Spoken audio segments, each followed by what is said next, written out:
નમસ્કાર મિત્રો, હું વત્સલ વ્યાસ અને તમે જોઈ રહ્યા છો જીઓપોલિટિક્સ વિષય પર એક ખાસ એનાલિસિસ. આજે આપણે સમજવાના છીએ કે ઈરાન અને ઇઝરાયલ વચ્ચે કોન્ફ્લિક્ટ કેમ ચાલી રહ્યો છે, તેની વિશ્વ પર શું અસર થઈ રહી છે. આ વિડીયોમાં કુલ 5 સ્લાઇડ કવર કરીશું. ઈરાન જિયોગ્રાફિક લોકેશન, ઈરાન વિશે મહત્વના ફેક્ટ્સ, હિસ્ટોરિકલ બેકગ્રાઉન્ડ, ઈરાનનો ન્યુક્લિયર પ્રોગ્રામ, મેજર પ્લેયર એટલે કે મુખ્ય દેશો, ઈરાનના પ્રોક્સી નેટવર્ક જે 2024થી તે કોન્ફ્લિક્ટમાં ઈરાનનો સાથ આપી રહ્યા છે.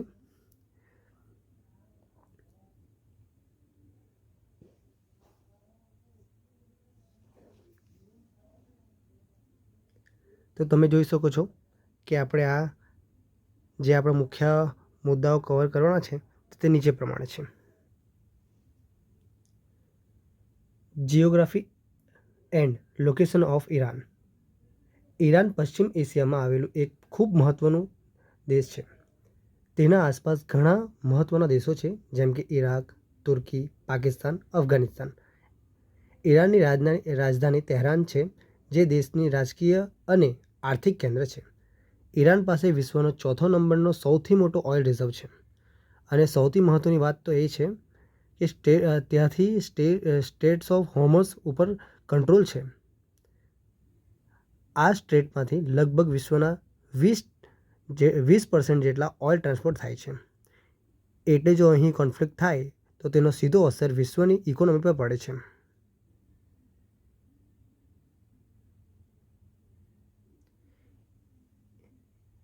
ઈરાનના key facts and figures: population, GDP, active military, et cetera.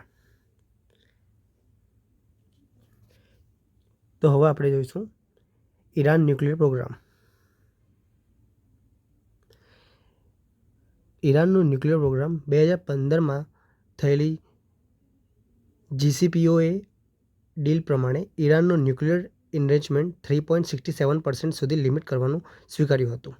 પણ 2018માં ડોનાલ્ડ ટ્રમ્પ એ ડીલમાંથી બહાર નીકળી ગયા અને ઈરાન ઉપર સેન્કશન્સ લગાવ્યા. તે પછી ઈરાને ઇન્રિચમેન્ટ વધારીને આજે લગભગ 84% પહોંચાડ્યું છે, જ્યારે 90% ઇન્રિચમેન્ટ ન્યુક્લિયર વેપન બનાવવા માટે જરૂરી હોય છે. ઈરાન કહે છે તેના ન્યુક્લિયર પ્રોગ્રામ માત્ર પીસફુલ એનર્જી માટે છે, પણ પશ્ચિમી દેશો અને ઇઝરાયલને શંકા છે કે આ ન્યુક્લિયર વેપન બનાવવા માંગે છે.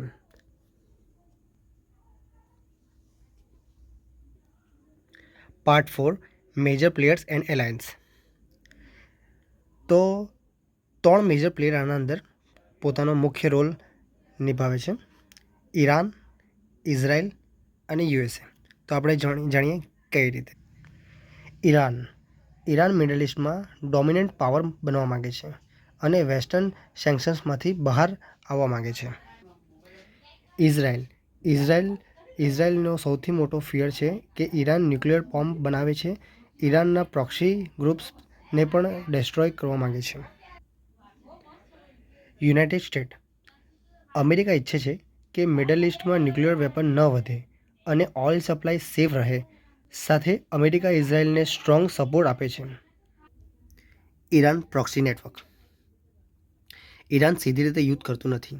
તે મિડલ ઇસ્ટમાં ઘણું પ્રોક્સી ગ્રુપને સપોર્ટ કરે છે, જેમ કે હિઝબુલ્લા, લેબનાન, હમાસ તે ગાઝાથી બિલોંગ કરે છે, હુતી તે યમનથી બિલોંગ કરે છે, અને પીએમએફ મિલિટન્ટ્સ જે ઇરાક અને સિરિયામાં આ બધાને સપોર્ટ આપીને ઈરાન રિજનલ ઇન્ફ્લુઅન્સ વધારવાનો પ્રયાસ કરે છે. આ સ્ટ્રેટેજીને કહેવામાં આવે છે સ્ટ્રેટેજિક એમ્બિગ્યુટી, એટલે સીધું યુદ્ધ કર્યા વગર પાવર પ્રોજેક્ટ કરવી જરૂરી છે એમના હિસાબે.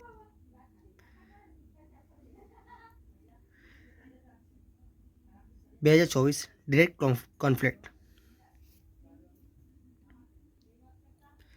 2024માં ઈરાન અને ઇઝરાયલ વચ્ચે પ્રથમ વખત ડિરેક્ટ મિલિટરી કોન્ફ્લિક્ટ થયો હતો. એપ્રિલ 1, 2024 ઇઝરાયલે સિરિયામાં ઈરાન પર એટેક કર્યો હતો. એપ્રિલ 13 ઈરાને 300થી વધુ ડ્રોન અને મિસાઇલ ઇઝરાયલ તરફ લોન્ચ કર્યા હતા.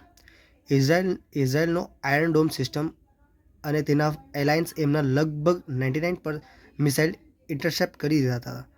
પછી ઇઝરાયેલે ઈરાનના એસ્ફહાન વિસ્તારમાં લિમિટેડ કાઉન્ટર સ્ટ્રાઇક કર્યો. આ ઘટના મિડલ ઇસ્ટમાં ટેન્શન ખૂબ વધારી હતી. Global impact.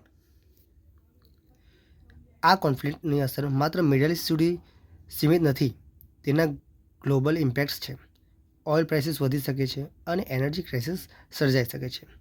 Red C shipping route ઉપર એટેક થવાની પૂરેપૂરી સંભાવના છે, જે થઈ રહી છે. ગ્લોબલ ટ્રેડ સ્લો થઈ શકે છે અને હાલમાં થઈ ચૂક્યા છે. સ્ટોક માર્કેટ પર સીધો અસર થાય છે. જીઓપોલિટિક્સ પર બદલાવ આવી રહ્યો છે. રશિયા અને ચાઇના ઈરાનને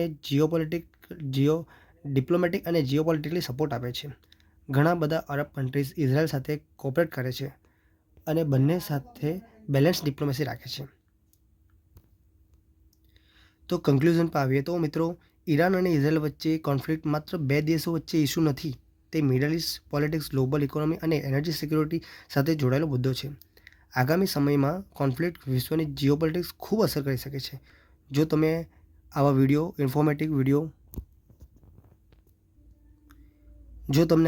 ઇન્ફોર્મેટિવ લાગ્યો હોય તો લાઇક, શેર, સબસ્ક્રાઈબ જરૂર કરજો. હું વત્સલ વ્યાસ ફરીથી મળીએ નવો જીઓપોલિટિકલ એનાલિસિસ સાથે. ધન્યવાદ.